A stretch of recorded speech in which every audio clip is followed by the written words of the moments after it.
എന്റെ അച്ഛൻ അത്ര നാണം കെട്ട ഏർപ്പാടിനൊന്നും പോയില്ലെന്ന് എനിക്ക് നന്നായിട്ട് അറിയാം. ഈ കല്യാണത്തിനെ സമ്മതമാണെന്ന് ഞാൻ അവനെ കൊണ്ട് സമ്മതിപ്പിക്കട്ടെ. നിങ്ങളൊന്ന് സമ്മതം വാങ്ങിക്ക്, ഞാനൊന്ന് കാണട്ടെ. കാണിച്ചു തരാടി. നേടാനുള്ളത് നേടണം.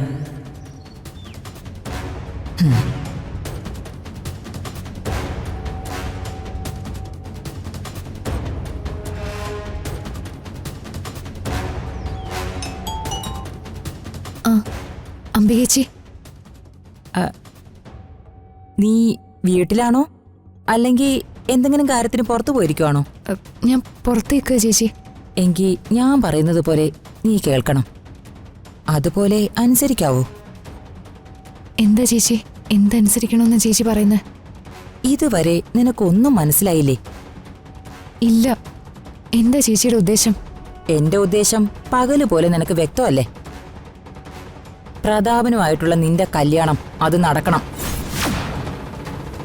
അതിന് നീ തയ്യാറാവണം. ചേച്ചി എന്തൊക്കെയാ പറയുന്നേ? ഞാൻ പറയുന്നതേ നടക്കാൻ പോകുന്ന കാര്യങ്ങളാ. ഇല്ല ചേച്ചി, അതൊന്നും നടക്കില്ല. ഒരു നല്ല മനുഷ്യനെ ആ കുടുംബത്തെ തകർക്കാൻ ഞാൻ തയ്യാറല്ല.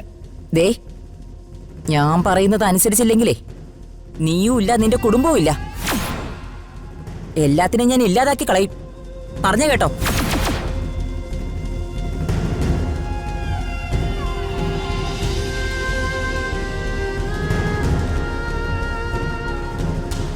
ഈശ്വര,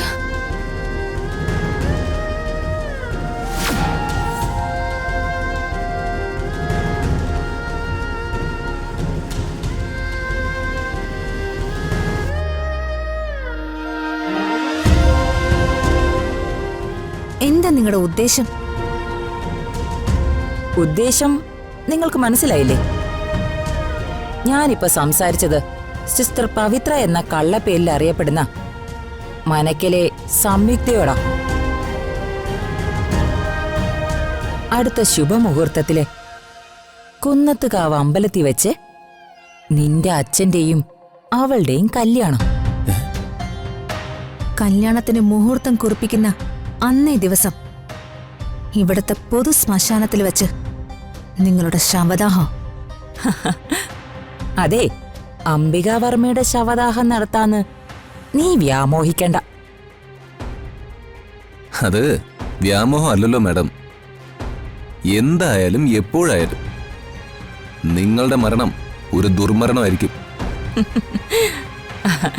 ഇതൊക്കെ കുറേ നാളായിട്ട് നിങ്ങൾ പറയുന്ന തമാശകളല്ലേ? പറഞ്ഞിട്ടുള്ള 90% കാര്യങ്ങളും ഞങ്ങളെ നടപ്പിലാക്കിയിട്ടുണ്ട്. നിങ്ങളെ കൊല്ലുന്ന കാര്യം മാത്രം പെൻഡിങ്ങിൽ വച്ചിരിക്കുക. അതെന്താണെന്നറിയോ? നിങ്ങൾ ചത്തുപോയാ ഞങ്ങൾക്ക് തട്ടിക്കളിക്കാൻ ഒരു ഫുട്ബോൾ ഇല്ലാതായി പോവും. എടി, അടങ്ങി നിക്കടി. പ്രതാപനും സംയുക്തയും തമ്മിലുള്ള കല്യാണം ഞാൻ നടത്തിയിരിക്കും. താലി കെട്ടാതെ കല്യാണാവോ? എന്റെ അച്ഛൻ അത്ര നാണം കെട്ട ഏർപ്പാടിനൊന്നും പോയില്ലെന്ന് എനിക്ക് നന്നായിട്ട് അറിയാം. ഈ കല്യാണത്തിനെ സമ്മതമാണെന്ന് ഞാൻ അവനെ കൊണ്ട് സമ്മതിപ്പിക്കട്ടെ. നിങ്ങളൊന്ന് സമ്മതം വാങ്ങിക്ക്, ഞാനൊന്ന് കാണട്ടെ. കാണിച്ചു തരാടി.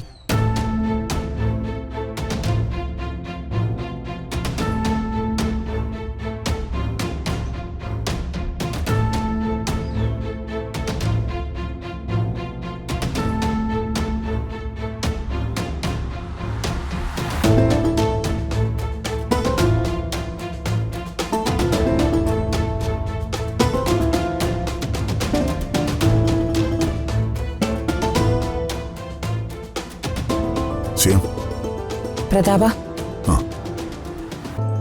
എന്താ ചേച്ചി, എന്തെങ്കിലും കാര്യങ്ങൾ പറയാനുണ്ടോ? അത് മറ്റൊരു കാര്യം പറയാൻ കൂടിയാ ഞാൻ വന്നത്. എന്താണെങ്കിലും പറയൂ. അതായത് കോയമ്പത്തൂരിലെ നമ്മുടെ കമ്പനിയുടെ ലാഭവിഹിതമെല്ലാം ഇപ്പോ ശേഖരന്റെ അക്കൗണ്ടിലേക്കല്ലേ പോകുന്നേ? അതെന്താ ചേച്ചി, അവന് നമ്മുടെ കൂടപ്പുറപ്പല്ലേ?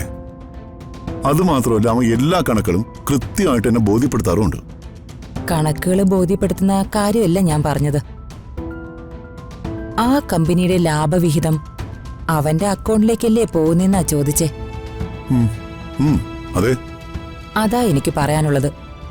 ശേഖരൻ ഇപ്പോ കമ്പനിയായി, മറ്റു സൗകര്യങ്ങളായി, അവന്റെ ഭാര്യയുടെ പേരില് പല പ്രോപ്പർട്ടികളും ഉണ്ട്, മകളുടെ പേരില് ഒത്തിരി അക്കൗണ്ട്സും ഉണ്ട്. എന്തിനാ ചേച്ചി അവനെ മാറ്റി നിർത്തി ചിന്തിക്കുന്നേ? മാറ്റി നിർത്തി ചിന്തിക്കുന്നതല്ല പ്രതാപ, നീ ഒരു നിഷ്കളങ്കനാ. ഉള്ളതെല്ലാം മറ്റുള്ളവർക്ക് വീതിച്ചു കൊടുക്കും. ഈ വീടും സ്വത്തുക്കളും വരെ മകളുടെ പേരിൽ എഴുതി വെച്ചില്ലേ? അത് പത്മ ഉള്ള കാലത്തെ കരാർ ചെയ്തതല്ലേ ചേച്ചി? ഒടുവിലേ നിനക്കൊന്നും ഇല്ലാതാവരുത്, അതുമാത്രമേ എനിക്ക് പറയാനുള്ളൂ. കാരണം അത് കണ്ടു നിൽക്കാനേ ഒടുവിൽ ഞാൻ മാത്രമേ ഉണ്ടാവൂ. എനിക്കതൊന്നും കാണാൻ വയ്യ. ചേച്ചി എന്തിനാ ഇങ്ങനെ എഴുതാപ്പുറം വായിക്കുന്നേ? ശേഖരൻ എന്നെ ചതിക്കില്ല, അവൻ നമ്മുടെ രക്തമല്ലേ.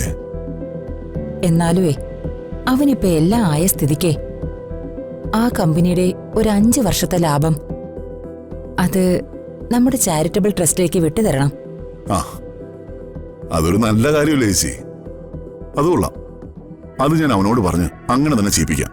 വരുമാനത്തിന്റെ 10-1 കാരുണ്യ പ്രവർത്തനങ്ങൾക്ക് വേണ്ടി മാറ്റിവെക്കണം. എന്നാലേ ആരും ഗതി പിടിക്കൂ. എന്നാ പിന്നെ നീ റെസ്റ്റ് എടുത്തോ. ഞാനേ ഈ കാര്യം അവതരിപ്പിക്കാനാ നിന്റെ അടുത്ത് വന്നേ. ശരി ചേച്ചി. ഹലോ.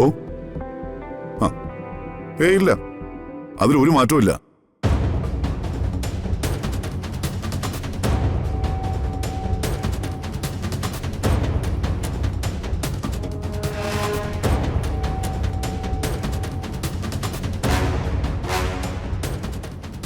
എന്തായി? അച്ഛൻ എന്ത് പറഞ്ഞു? എന്തു പറയാൻ, കല്യാണക്കാരുമല്ലേ. സംയുക്തയെ കല്യാണം കഴിക്കാൻ അവന് 100 സമ്മതമാണ്. നീയേ കണ്ണുരുട്ടി എന്നെ പേടിപ്പിക്കുമെന്ന് വേണ്ട. അവനെ കല്യാണത്തിന് സമ്മതിച്ചു.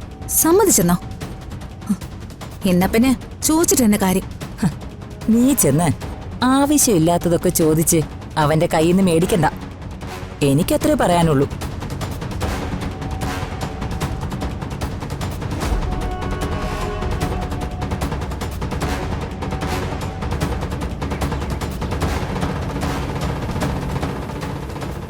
നിന്നോട് ആര് പറഞ്ഞു അങ്ങനെ ഒരു മൊഴി കൊടുക്കാൻ? ഒരു കുടുംബത്തെ ഒന്നടങ്കം തകർക്കുന്ന പണിയല്ലേ നീ ചെയ്തത്? ഇതിനൊക്കെ ആര് സമാധാനം പറയും? കൂടുതൽ ഒന്നും പറയണ്ട. ഓക്കേ? എന്താ? അച്ഛൻ അമ്മായി പറഞ്ഞ കാര്യം സമ്മതിച്ചോ? ആ, സമ്മതിച്ചു. എന്തെങ്കിലും പ്രശ്നമുണ്ടോ?